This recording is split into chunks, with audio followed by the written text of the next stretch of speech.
உலகெங்கும் வாழும் அன்பான தமிழுள்ளங்களுக்கு அநேக கோடி வணக்கங்கள். நல்ல நேரம் நிகழ்ச்சியூடாக நல்லதே நினைப்போம், நல்லதே நடக்கும், நலமாயிருப்போம்.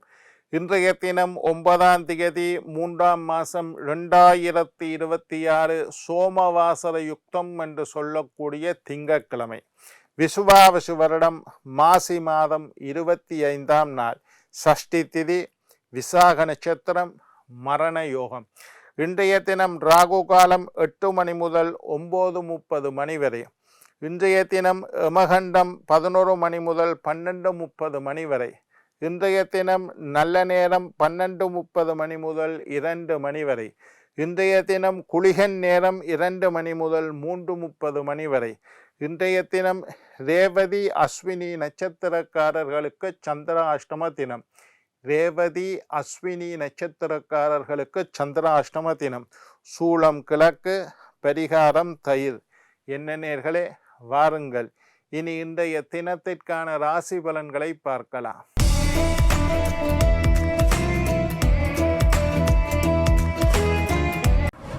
மேசம் நற்செயல், ரிஷபம் லாபம், மிதுனம் வெற்றி, கடகம் திறமை, சிம்மம் சலனம், கன்னி தேர்ச்சி, துலாம் இன்பம், விருச்சிகம் பொறுமை, தனுசு மறதி, மகரம் களிப்பு, கும்பம் கீர்த்தி, மீனம் முயற்சி.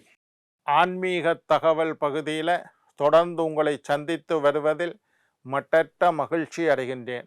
ஒவ்வொரு நாளும் ஒவ்வொரு புதிய அற்புதமான ஆன்மீக தகவல்களை உங்களோட பகிர்ந்து கொண்டு இருக்கிறேன். அந்த வகையில் இன்றைய தினமும் சில நல்ல விஷயங்களை உங்களோட பகிர்ந்து கொள்ளலாம் என்று காத்திருக்கிறேன். எங்களுடைய நிகழ்ச்சிக்கு நீங்கள் தரக்கூடிய ஆதரவு என்னை மகிழ்ச்சி அடைய செய்கின்றது. எங்களுடைய நிகழ்ச்சி சம்பந்தமாக, ஆன்மீகம் சம்பந்தமாக, ஜோதிடம், வாஸ்து, எண்கணிதம் சம்பந்தமாக ஏதாவது கேள்விகள் இருப்பின் சக்தி டிவி நல்ல நேரம் நிகழ்ச்சி தயாரிப்பாளர் கீழ்கண்ட முகவரிக்கு கடிதம் மூலம் என்னை தொடர்பு கொண்டால் தொடர்ந்து வரக்கூடிய நிகழ்ச்சிகளில் தகுந்த கேள்விகளுக்குண்டான பதில்களை தொகுத்து தர காத்திருக்கின்றேன். இன்றைக்கு என்னத்தை பற்றி பார்க்க போகிறோம்னா, சில பரிகாரங்களை பற்றி பார்க்க போகிறோம். பரிகாரம் என்பது ஜோதிடத்தில் ஒரு பகுதி. தாந்திரீக பரிகாரங்கள் என்று சில விஷயம் இருக்குது. தாந்திரீக பரிகாரங்கள் இது பயன்தரக்கூடிய அற்புதமான பரிகாரங்கள் எல்லாம் தாந்திரீக பரிகாரங்கள் பகுதியில் இருக்குது. இதை பற்றி நான் நிறைய உங்களோட பேசி இருக்கிறேன். சரி, இன்றைக்கு என்னத்தை பற்றி பார்க்க போகிறோம்னா, கண் திருஷ்டி தோஷம் நீங்க வேண்டுமாக இருந்தால் நாங்கள் ஒரு ஆஃபீஸ் ஒன்று வச்சுருக்கோம் ஐயா. இந்த ஆஃபீஸுக்கு வாரவன் எல்லாம் என்னை பார்த்து கண் திருஷ்டி பட்டு கொண்டு போகிறான். கண்ணூறு தோஷம் எனக்கு நிறைய இருக்குது ஐயா. ஆஃபீஸுக்கு ஆண்டு பார்க்குறான், எனக்கு சரியான கண் திருஷ்டி தோஷம். ஆஃபீஸில் என்ன செய்தியல், ஒரு மேசையில் ஒரு டம்ளர் எடுத்து அதுக்குள்ளே தண்ணியை விட்டு, கண்ணாடி டம்ளர் எடுத்து தண்ணியை விட்டு அதுக்குள்ளே ஒரு தேசிக்காயை போட்டு வையுங்கள். கண் திருஷ்டி தோஷம் உங்களை அண்டாது. அந்த தேசிக்காயை பார்த்திங்கன்னா கொஞ்ச நாளையில் அப்படி பழுத்துரும். அந்த கண் திருஷ்டி தோஷத்தை எல்லாம் அந்த தேசிக்காய் இழுத்துரும், உங்களுக்கு படாது. ஒரு கண்ணாடி டம்ளரை எடுங்கள், அதுக்குள்ளே தண்ணியை ஊற்றுங்கோ, அதுக்குள்ளே தேசிக்காயை போட்டு வச்சிங்கன்னா வாரவன் எல்லாரும் அதை பார்ப்பான். அதை பார்த்தா அந்த தேசிக்காய் உங்களுடைய கண் திருஷ்டி தோஷத்தை ஈர்த்து விடும், இழுத்து விடும். அதனால் அது ஒன்று செஞ்சு பாருங்க. எலும்பிச்சம்பழம், தேசிக்காய் கண்ணாடி டம்ளரில் போட்டு தண்ணியை ஊற்றி வையுங்க. தேங்காயை உடைச்சி 2 துண்டுகளாக உடைக்க வேண்டும். தேங்காய் உடைக்கிறதுல 2 முறை இருக்குது. ஒன்று சிதறுகாயாக அடிப்பது, அது வேற. 2 சரியாக பாதி பாதியாக 2 துண்டாக உடைப்பது. தேங்காயை 2 துண்டாக உடைச்சி ஒரு இடத்துல வச்சிங்களண்டா கண் திருஷ்டி தோஷம் அந்த இடத்தில் வராது. இப்போ வீடாக இருந்தால் தேங்காயை உடைச்சி 2 வீட்டு வாசலில் 2 பக்கமும் வையுங்க. அந்த தேங்காய்க்குள்ளே கொஞ்சம் குங்குமத்தை போட்டு விடுங்கள். இல்லை சாமி தட்டில் 2 தேங்காயை உடைச்சி 2 பக்கம் வையுங்க. அதுக்குள்ளே 2 குங்குமத்தை போடுங்க. வீட்டு ஹாலில் ஒரு கண்ணாடி டம்ளர் வச்சு தண்ணியை ஊற்றி தேசிக்காய், எலும்பிச்சம்பழத்தை போட்டு வைக்கலாம். இது ஒரு பரிகாரம்.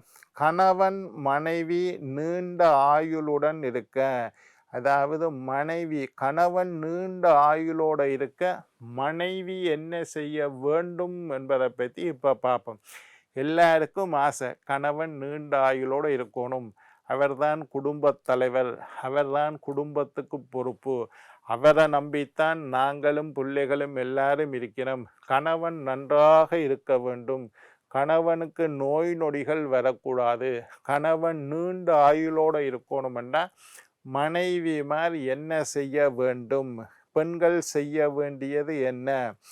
அதாவது மஞ்சள் பூசி குளிக்க வேண்டும். நீங்கள் ஒவ்வொரு முறை மஞ்சள் பூசி குளிக்கும் போதும் கணவனுடைய ஆயுள் அதிகரிக்கும். அப்படியே மஞ்சள் தெரியணும். சுமங்கலி பெண்கள் என்றால் மஞ்சள் தெரிய வேண்டும், மஞ்சள் பூசி குளிக்க வேண்டும். இப்போ கொஞ்சம் கொஞ்சமாக அதை அருகிட்டு சோப்பு போட்டு செம்போ போட்டு ஃபேஸ் வாஷ் போட்டு குளிக்கிறதுல இருக்கீங்களே தவிர அந்த காலத்தில் பெண்கள் எல்லோரும் மஞ்சள் பூசி குளித்தார்கள். குளிச்சுட்டு வந்தோடனே அவர்களுடைய மேலே மஞ்சள் வாசனை இருக்கும், மஞ்சள் தெரியும். மஞ்சள் பூசி குளிக்க குளிக்க கணவனினுடைய ஆயுள் அதிகரிக்கும். குங்குமம் வைக்கிறது, செந்தூரம் வைக்கிறது, கண்மை இட்டு கொள்ளுவது எல்லாம் கணவனுக்கு நன்மை தரும். கணவன் நீண்ட ஆயுளோடு இருக்கணும்னா குங்கும போட்டு வையுங்க, ஒட்டு போட்டு வையுங்க, ஸ்டிக்கர் போட்டு வையுங்க, அதை நான் சொல்லலை. அதுக்கு மேலாக சரி குங்குமத்தை வையுங்கள்.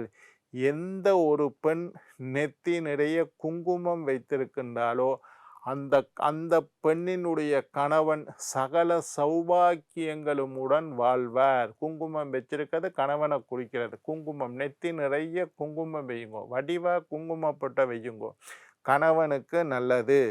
அதே மாதிரி செந்தூரம் ஆஞ்சநேயர் கோயிலில் குடிப்பினம் செந்தூரம், விஷ்ணு கோயிலில் குடிப்பினம். செந்தூரம் நீட்ட கலர் கட்டி கட்டியாக கடையில் விற்பினம். செந்தூரத்தை வைக்கிறது குறைவு. குங்குமத்தை எல்லாரும் வைக்கணும், மஞ்சள் பூசி குளிக்கணும். செந்தூரம் அற்புதமான ஆன்மீகத்தன்மை நிறைந்த ஒரு அற்புதமான பொருள் செந்தூரம்.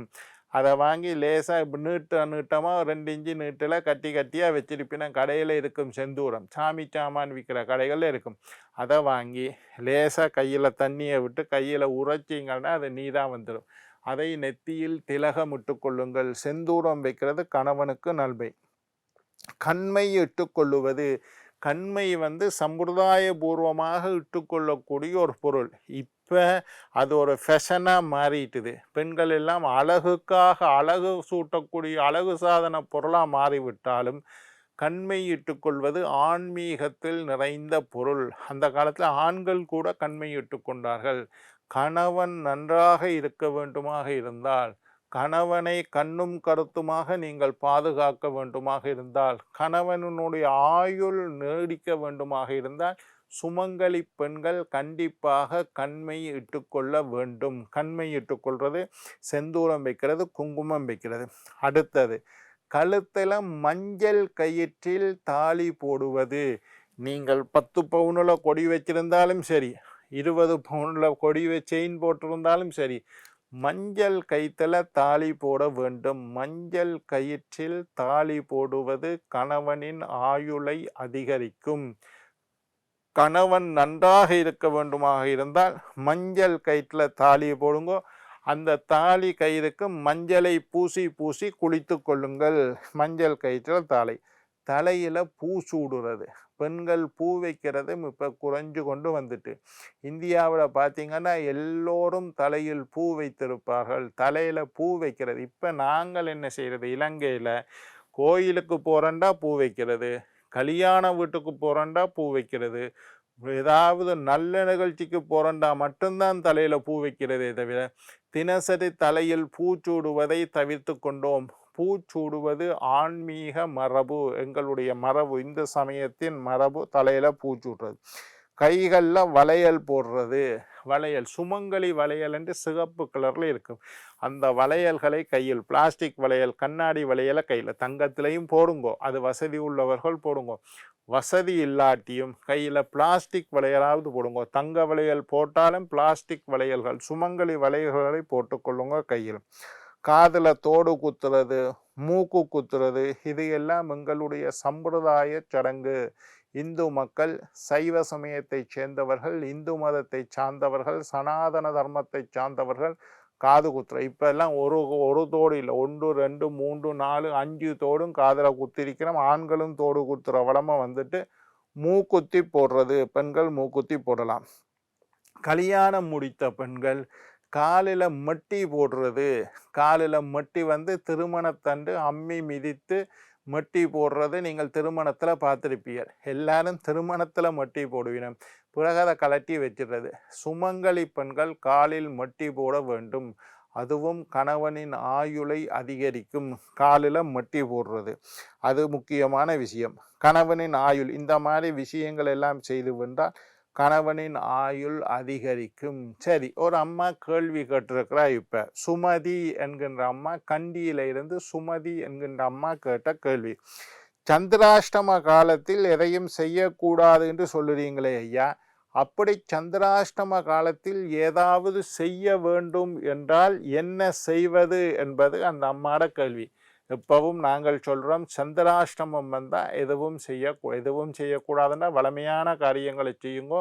முன்னேற்றத்திற்குண்டான முயற்சிகளை சந்திராஷ்டம காலத்தில் செய்யக்கூடாது. இந்த அம்மா சுமதி கண்டியிலிருந்து என்ன கேட்டிருக்காண்டா, அப்படி அவசியம் செய்ய வேண்டுமாக இருந்து, இன்றைக்கு எனக்கு சந்திராஷ்டமம், இன்றைக்கு சொன்னீங்களையா ரேவதி நட்சத்திரத்துக்கு சந்திரா, என்ன செய்வது என்றால் அம்மனுக்கு பால் அபிஷேகம் செய்துவிட்டு பச்சை அரிசியை தானம் செய்துவிட்டு சந்திராஷ்டம காலத்திலும் எதையும் செய்யலாம்.